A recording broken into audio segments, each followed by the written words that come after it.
Il tema è incentrato sulla difficile situazione che il mondo dell'informazione si ritrova oggi a dover affrontare sulla convivenza con fake news e misinformation. Si intitola Giornalismi, il libro del sociologo, giornalista e docente universitario Francesco Pira, che ieri pomeriggio è stato presentato presso i locali di Farm Cultural Park a Favara. A volere è organizzare l'incontro, al quale ha partecipato lo stesso Pira, la casa editrice Medinova, presidente Antonio Liotta. La stanza che ha ospitato l'evento si è riempita di curiosi e di addetti al settore, diversi infatti gli interventi dei diretti interessati del tema trattato, e cioè i giornalisti locali. Giornalismi perché Francesco Pira praticamente affronta tutti gli aspetti delle diverse forme di tipo giornalistico che vivono nella nostra società. In maniera particolare nel libro anche si affronta il problema delle cosiddette bufale, false notizie, quindi è un libro molto importante che svela un po' i misteri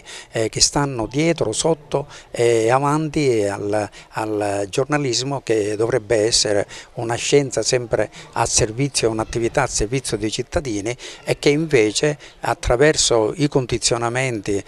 della carta stampata, dei social si dimostrano spesso delle armi a doppio taglio, e quindi ci vuole molta cultura e molta capacità di insegnamento sia da parte delle scuole come della società in generale, per cercare di sventare questi rischi e questi pericoli. Il libro, firmato oltre che dal professor Pira anche da Andrea Altinier, è pensato non solo per gli studenti ma anche e soprattutto per gli operatori della comunicazione e dell'informazione, che agiscono in un mondo sempre più complesso e articolato, costellato da cosiddette bufale e fake news.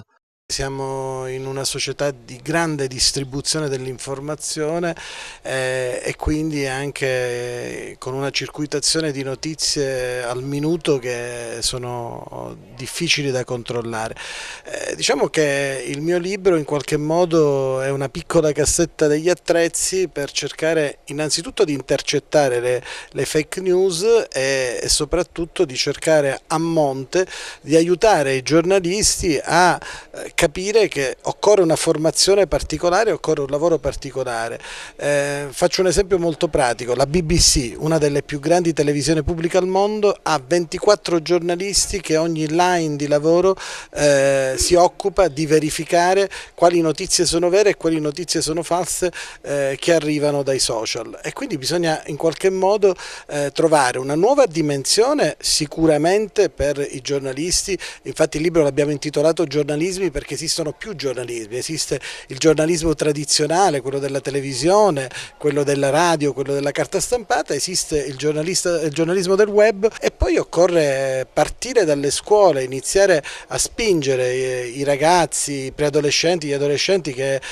vivono i social a comprendere che cosa è vero e che cosa è falso. Non c'è nessuna novità nella diffusione di notizie false. Noi nel libro lo indichiamo: la prima grande fake news della storia è il cavallo di Troia. È stata la prima occasione in cui si è venduta una notizia falsa, e quello che poteva essere un regalo per una dea è diventato poi l'occasione per invadere una città. C'è poi un altro aspetto di cui parliamo nel libro, che è quello della misinformation, cioè la costruzione di verità alternative alla verità. La presentazione del libro è stata occasione per i relatori di analizzare insieme le varie sfaccettature che compongono il lavoro e la figura del giornalista, un operatore della comunicazione che oggi più che mai deve fare conti con una realtà in continua evoluzione.